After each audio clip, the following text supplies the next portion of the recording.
Swayam Prabha. Digital India. Educated India.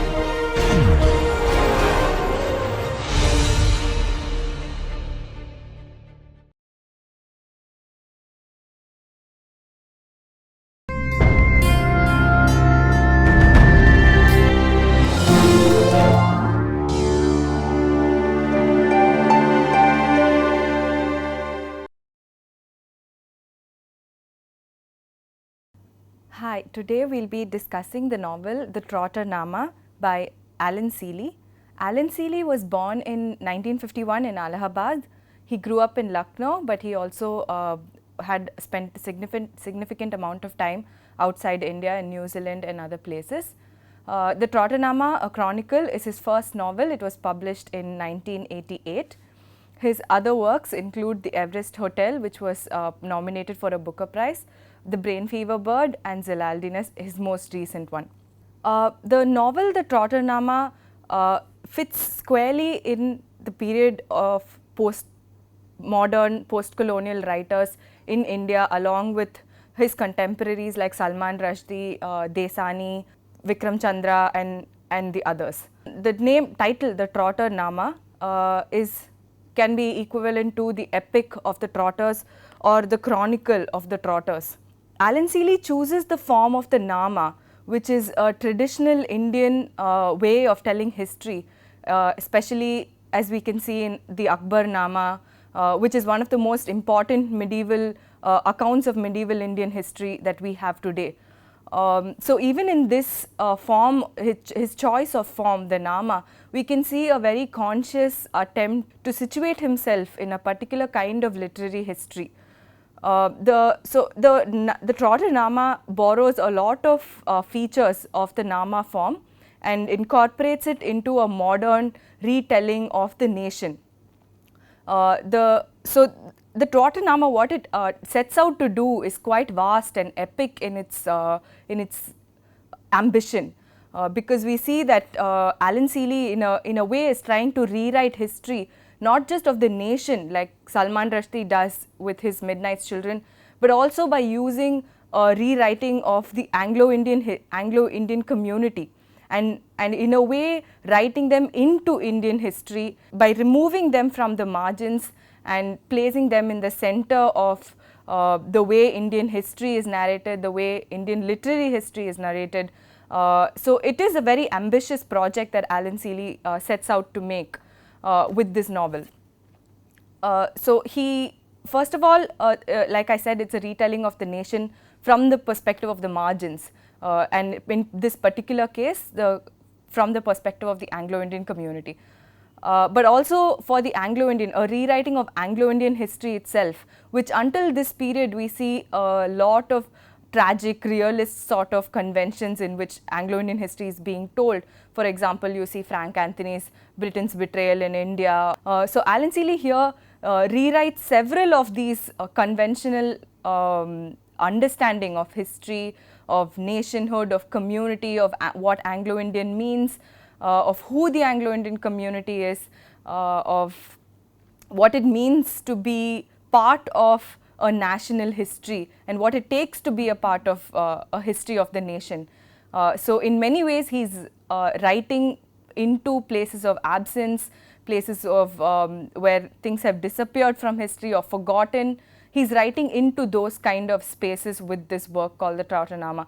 So at its get-go, it's a very, very ambitious and a vast project that he undertakes with this work.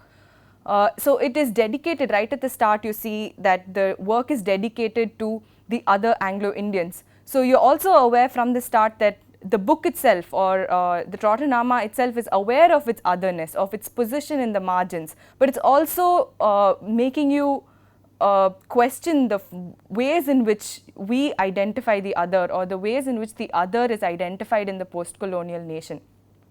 So he's calling into question all of these generally accepted, generally unquestioned terms that are in use in even in post-colonial theory in literary history. Even, for example, calling into question the use of Salim Sinai in Midnight's Children, as a mixed race protagonist, but whose Anglo-Indian identity is never explored or is not brought to the forefront at any point in the entire novel. So in that sense, the Trotter Nama is very aware of its hybrid position in literary history, in this novel, and also in the history of the nation. Also, another way in which this sentence is very pertinent is the fact that the Trotter Nama uses a lot of literary and historical characters that are very familiar to the Anglo-Indian community, to the small group of Anglo-Indian community, and may not be very apparent to people from the outside who are not aware of these characters, of these literary works, historical works about the Anglo-Indian community. So a lot of these things are accessible only to an audience that is aware of the Anglo-Indian community and the history of the Anglo-Indian community. So again, it calls you to, it makes you aware of the things that have been forgotten, of the things that have been left in the margins. Another example of the ways in which I would like to emphasize that this work is aware of its otherness is in the sentence right at the start in the early part of the novel, where he says, "The Sikhs are 2% of the Indian population, well, we're 2% of that." So despite being aware of the small number or the numerical minority that the Anglo-Indian community is, it still makes a case for its position in history of the nation, and how any history of a nation can only be told while it's aware of the other within its nation, no matter how small. In many ways, this novel is compared to Salman Rushdie's Midnight's Children. It's also, in fact, in the same novel, you see the phrase, the Trotter Nama is like the Raj novel gone wrong. So it is very inventive, it's very playful, it is aware of the things that it does, and it plays with these notions of post-colonial and postmodern ideas. It's a very difficult to summarize novel. It's vast, and there are several innumerable characters in the novel, and it spans about 250 years. But I will try to summarize the novel so that we get a sense of kind of the novel that we're dealing with. The novel is set in this place, in this imaginary place called Sanssouci, which is somewhere in Naklau, which could stand for Lucknow, which even the book suggests itself that it's a form, it's situated in somewhere in Lucknow. It tells the story of 7 generations of trotters, beginning with Justin Aloysius Trotter, who could stand for Claude Martin, the French mercenary who came in and who worked for the East India Company as a soldier, and also for the local Nawabs, especially the Nawab of Oudh. So we see the story beginning with Justin Aloysius Trotter, who works for the Nawab and then is rewarded with this large estate called Sanssouci, which he then develops into this huge castle, and which has several rooms, and it has an ice house, it has a river that's flowing within it, and he's also someone who's interested in local religion, so he develops this form of religion called Din of Hawaii, which again you see references to Akbar's own form of religion that he developed. So a lot of these references find its way into the novel. So we begin with Justin Aloysius Trotter and the glory and the grandeur of that time in which the Anglo-Indian community began of sorts, with people who immigrated into India in the colonial period and then established themselves through being soldiers both for the company and for local princes. And in a way it was a wealthy, it was a glorious time period in history for the Anglo-Indian community, and here portrayed by Justin.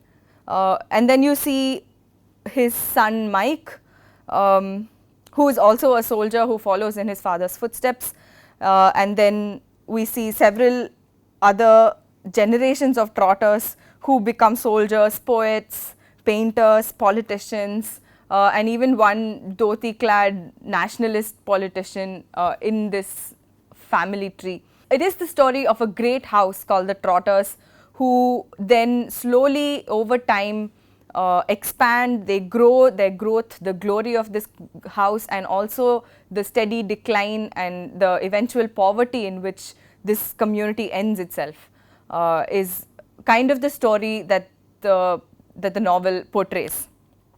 So, in the way that this story is told is Eugene Aloysius Trotter, the last Trotter, the seventh Trotter, is narrating this story because he says, he claims that Justin Aloysius is haunting him in his dreams, that he needs to write the story of the Trotters, that the story of the Trotters needs to be written.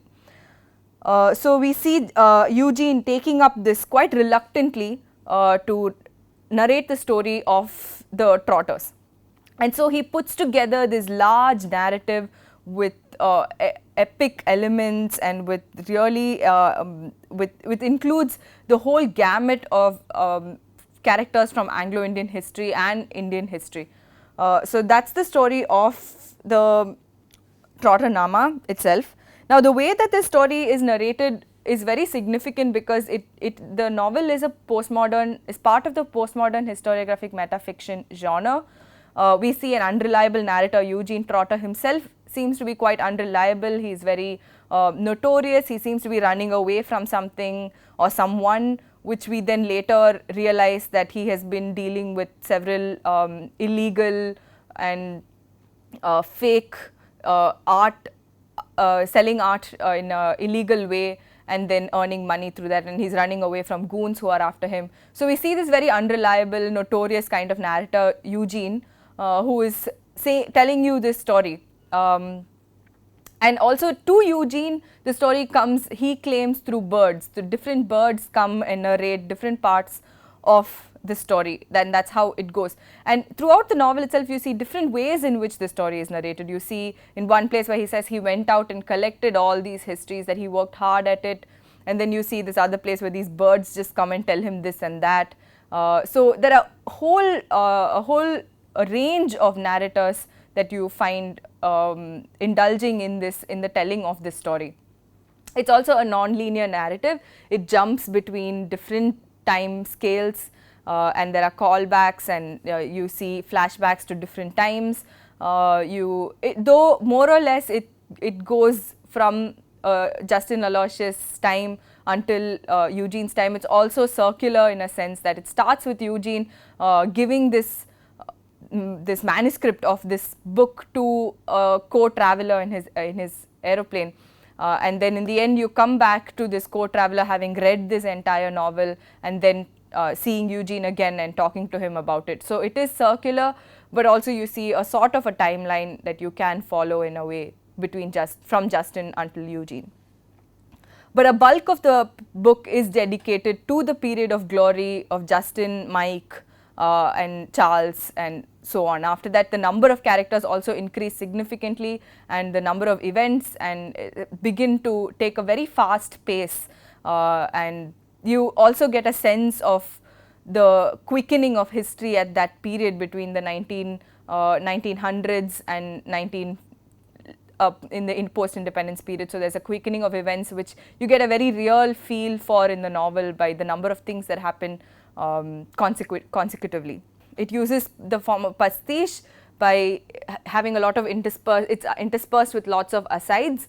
It also juxtaposes historical documents and fictional narratives, brings these two together, and makes you question the historicity of fiction and the fictionality of history itself. He does use several of these forms like pastiche and parody with great skill in this novel. The novel also can be considered as a great work in parody. It parodies literary characters like Kim in the character Mike, and Rodney Savage, who is from Bhavani Junction, of course, who is in this novel appears as Sodney Ravage. So there are several literary characters who are parodied throughout the text.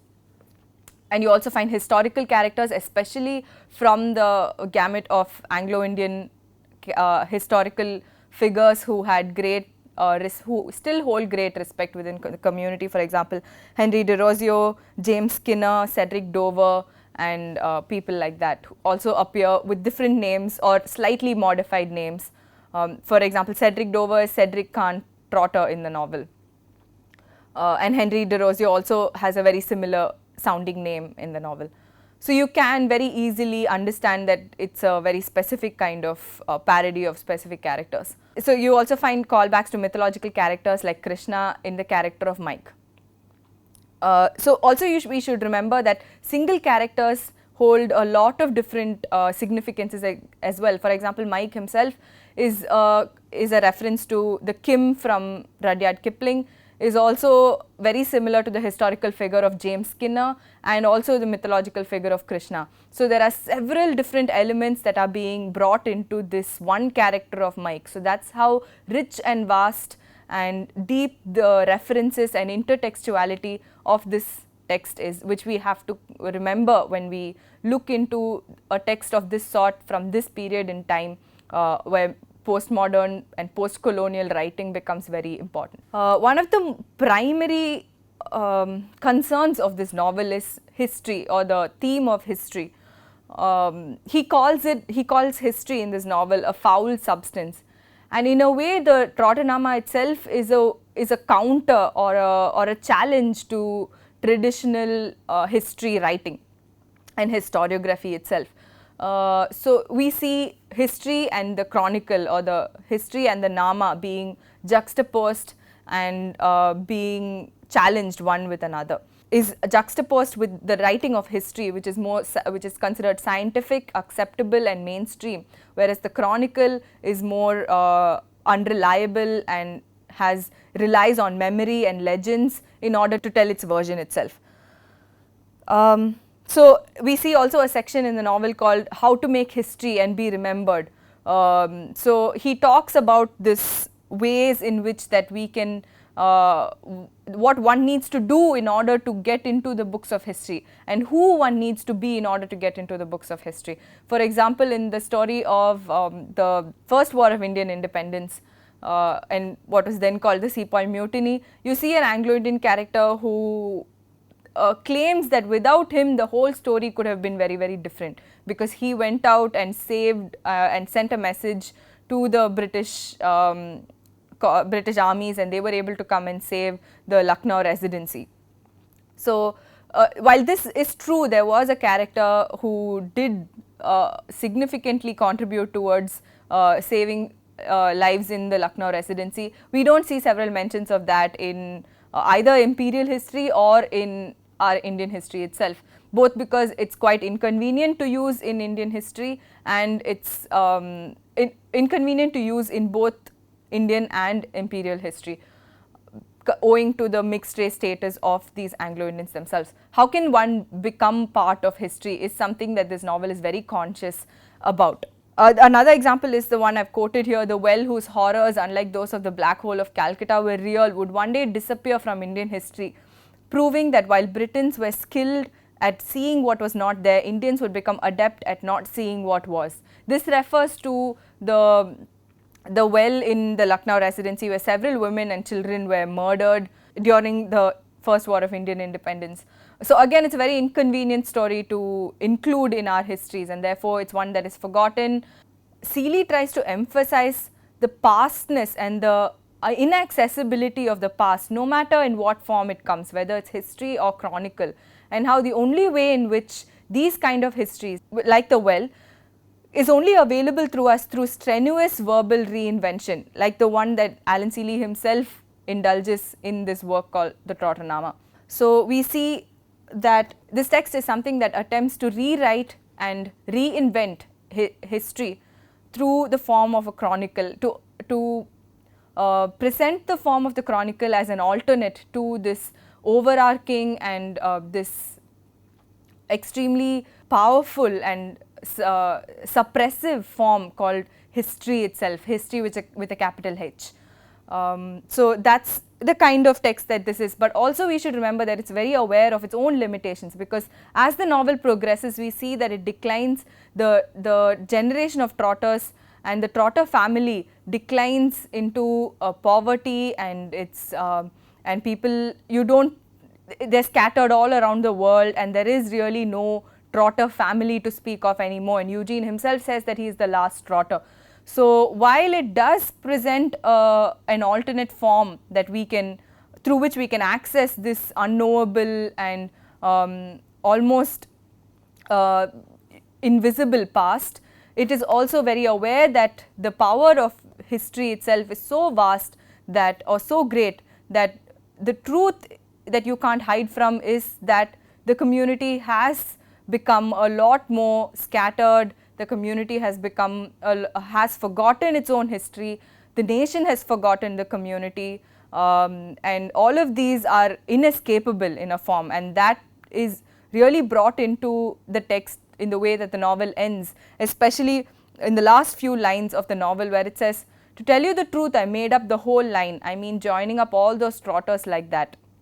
So he kind of dismantles his own history, his own telling of history, and says that none of this is true and he just made it up on a whim. So comparisons are inevitable between these two works, and in a way it does not hide from it either, because it talks about how imitation is not a bad thing, and in fact one of the most important lines in this novel talks about how we have to first give up our fetishism with the original. What is the original? What is the original history? What is the original Indian? Who is an Anglo-Indian? All of these categories are things that we have to engage with in order to become a more aware and a more open, both readers and as people of our of a post-colonial nation itself. So this novel in that sense is again a very playful and inventive way of retelling this history, and while also presenting the importance of challenging these categories and being aware of the power of these categories in defining and redefining who we are as a community and as a nation. Thank you.